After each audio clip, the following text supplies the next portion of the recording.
This debate over securing our border has become a debate over the morality of our efforts, and I welcome that debate.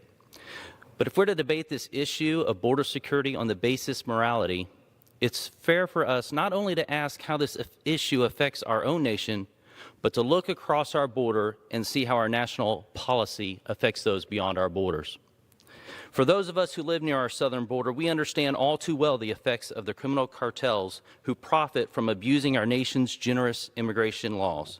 When I visited the Rio Grande Valley just recently, a rancher with land on the border described the situation, saying that he finds dead migrants on his land all the time. In my hometown of Victoria, Texas, 19 migrants died of suffocation and overheating, trapped in the back of a trailer abandoned by a smuggler with a callous disregard for human life. But beyond our borders, these cartels carry an outsized influence in Mexico and in developing nations in Central America. We know that cartels profit from smuggling drugs and humans across the border. They siphon oil from pipelines, they extort families and businesses, and kidnap for profit.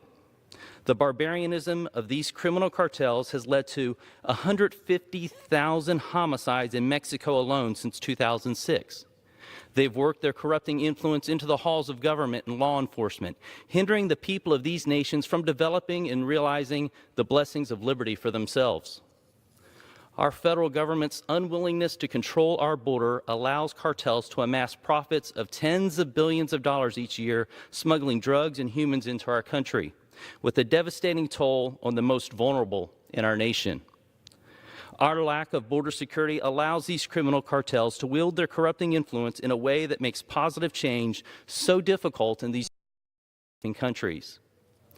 Unfortunately, like too many issues these days, border security has become a divisive and a partisan issue when historically this has had broad support. But there should be nothing partisan about ending a humanitarian and criminal crisis that is driven by cartels and enabled by our federal government's failure to act. Congress has a responsibility to protect the citizens of our country and to end the humanitarian crisis on our southern border, and it's past time to reform our broken asylum system and secure the border.